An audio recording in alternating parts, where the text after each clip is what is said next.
Now, if you took a fiber optic gyroscope and the Earth was rotating once a day, you would measure a 15 degree per hour drift. That was his hypothesis, and then he set out to test it. He got himself a fiber optic gyroscope, and he set it up, and lo and behold, when he turned it on, it measured a 15 degree per hour drift. So it supported a rotating Earth, and it invalidated a stationary Earth.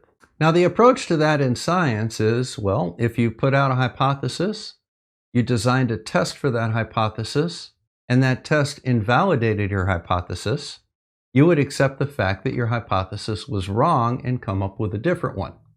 Not so in the flat Earth. They are so convinced that the Earth is stationary that the results had to somehow be in error. So they repeated them. Got the same 15 degree per hour drift. They put it in a bismuth cage to try and shield it from heavenly energies. Still got a 15 degree per hour drift. They went after test after test after test to try and figure out how this 15 degree per hour drift was erroneous. Yet the 15 degree per hour drift remained throughout all of the tests. There comes a point where you have to realize that there's a 15 degree per hour drift because the Earth is rotating.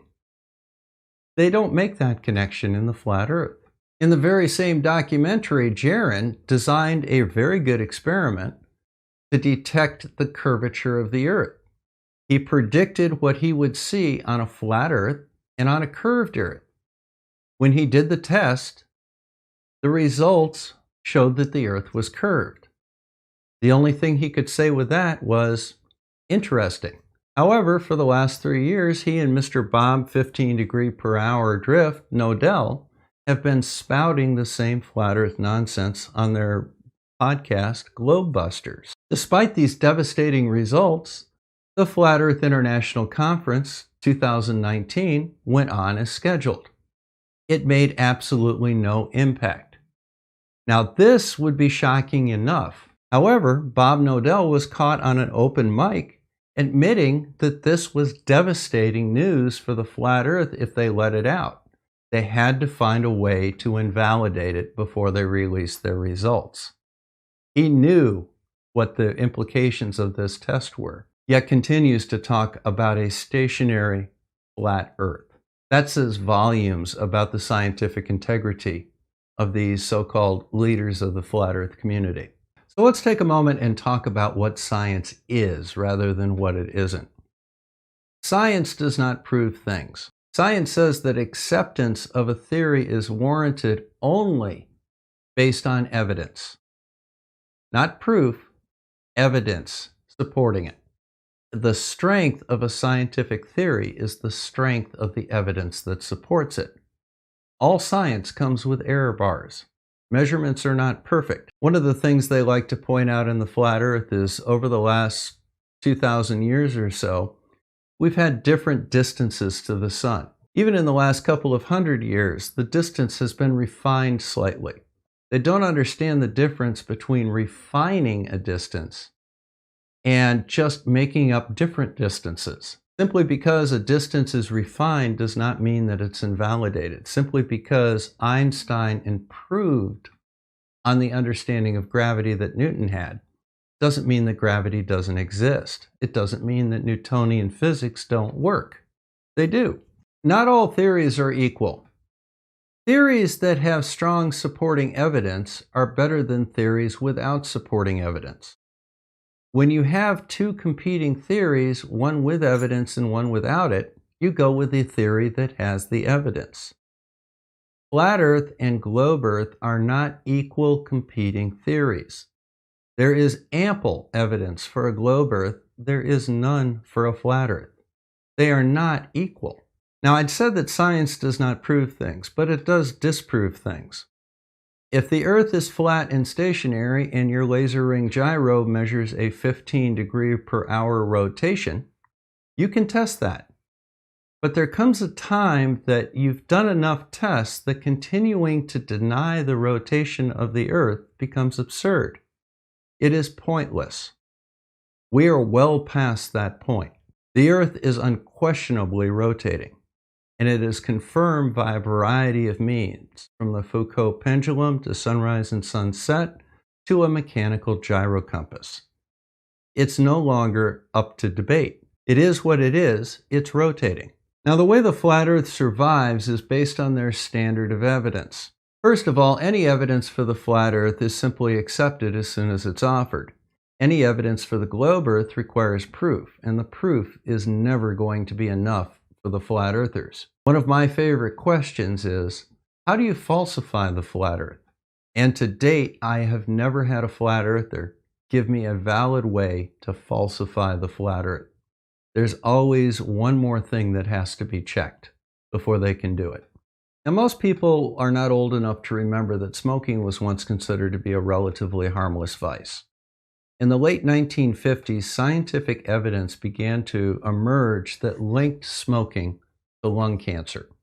Now, the cigarette companies realized that this would be devastating to them, and it was in their own best interest to combine together and try and develop a uniform approach to opposing this scientific evidence. So basically what they did was they hired a marketing company to come up with a strategy that they could do. So the marketing company came back with a number of suggestions. First of all, dispute the facts. Second of all, find your own experts to dispute their experts. Try and develop a sense of bias in their experts. Who was funding them? Were they getting government funding? Were the insurance companies funding them? Did the scientists have anything in their backgrounds that maybe could be exploited? Maybe they had been investigated in the McCarthy era. The goal of this campaign was not necessarily to refute the evidence that there was a link between smoking and lung cancer. The goal was to establish doubt. The evidence isn't all in. This evidence that they are presenting is not really conclusive. We have evidence to the contrary. We have our own alternate facts. Now, if you are a smoker and you're faced with a decision to try and quit smoking, which is very difficult to do, you could latch on to this and say, well, really, I'd like to quit smoking, but I don't think it's quite as essential right now, because even though the government says that smoking is linked to lung cancer, the evidence isn't really all in yet. It's not really conclusive 100%. Science is never conclusive 100%. It's always subject to revision in face of new data. But right now, the data that we have to go with, because that's the best data that we do have. And if it supports a certain course of action, that's the course of action we take until something comes along and changes it. Now, one overwhelming factor in science denial is the belief in conspiracies. Fluorinated water is for mind control. Chemtrails are nefarious chemicals being sprayed by them to do something to us. Mass shootings, all crisis actors. The moon landing, done on a Hollywood studio which happened to be relocated to Area 51. 9/11 was a red flag so that we could invade the Middle East and get their oil. Of all of these conspiracies, Flat Earth is probably the biggest one because it requires the cooperation of all world governments, even governments that are hostile to each other. It also requires the cooperation of science and industry. And quite frankly, anybody that even knows anything about navigation, we have to be in on it too. A predisposition to conspiratorial thinking is a prerequisite of believing in the flat Earth. You cannot believe in the flat Earth unless you believe in conspiracies. Now, at the Flat Earth International Conference in 2018, they had a seminar on street theater and recruitment. I think they called it flat smacking. And one of the things that people that were trying to recruit folks to the flat Earth were advised to do is, if somebody was firm and told you that they did not believe in conspiracies, then walk away from them. They're not woke yet. They're a waste of your time. Now, there are certain techniques that you can use to recruit people to the flat Earth. First of all, you establish that they believe in conspiracies. Do you agree with mainstream science that man-made carbon dioxide is the only cause of global warming? Well, first of all, that's a straw man argument. Nobody says that man-made carbon dioxide is the one and only cause of global warming. It says that it is a major contributing factor, but not the only cause. And if somebody points that out, that no, that's not the sole cause, there are other things. Oh, so you agree that people are trying to hide that from us. Notice that they're not refuting the actual argument for global warming, nor are they refuting the idea that global warming is occurring. What they're trying to do is they're trying to establish this conspiracy that somebody's hiding the true facts behind global warming from you. Now, if somebody were to bring up evidence for a curved Earth, such as ships disappearing bottom up, well, all you have to do is you have to deny that evidence. You have to say that any evidence to the contrary in flat Earth is being manufactured by the people with a vested interest in hiding the true shape of the Earth. Can you really trust scientists? Have you ever met one? So the idea that this evidence of the flat Earth is being hidden by them reinforces the conspiracy that they're hiding the true shape of the Earth. Then the other thing that you can do is you can play on the ignorance of your audience. Not everybody has training in the sciences. There are people that are English majors, for example, at universities. They may not necessarily have a lot of a physics background or a lot of earth science background. When they start talking to you about what they understand the evidence for a globe Earth to be, ask them a question that they can't answer. We used to call this sandbagging people. Oh, so the Earth is round, eh? And objects dip below the horizon because of Earth curve. Great. How thick is the mantle? How deep is the crust? What's the deepest hole that has ever been drilled? How do we know what the mantle is? Cause them to question their own knowledge. Cause them to question their understanding of Earth science. Above all, be calm when you're talking to somebody that you're attempting to recruit. Let them think that you're listening to them and you're trying to act as a guide to them and you're somebody that can be trusted. Say that, well, many of these things can be seen on a globe Earth, but they can be seen on a flat Earth too. How would you tell the difference? How do you know for sure it's the Earth that's rotating and not the sky over it? How would you test for that? To be honest with you, I have a science background. It took me a little while to figure out a good way to do that. I came up with mechanical gyrocompasses. They absolutely confirm it's the Earth rotating and not the sky. But how many people know what a mechanical gyrocompass is or how it actually works and why it demonstrates that the Earth is rotating and not the sky? Not many people. Now, one of the things that I've always done to try and counter the flat Earth is I've said, okay, well, in your mind, what would invalidate the flat Earth? And then I let them talk. Now, what Dr. McIntyre recommended was ask them about their beliefs and how they came about them. Ask them what single piece of evidence would convince them that the Earth was not flat. It was, in fact, spherical.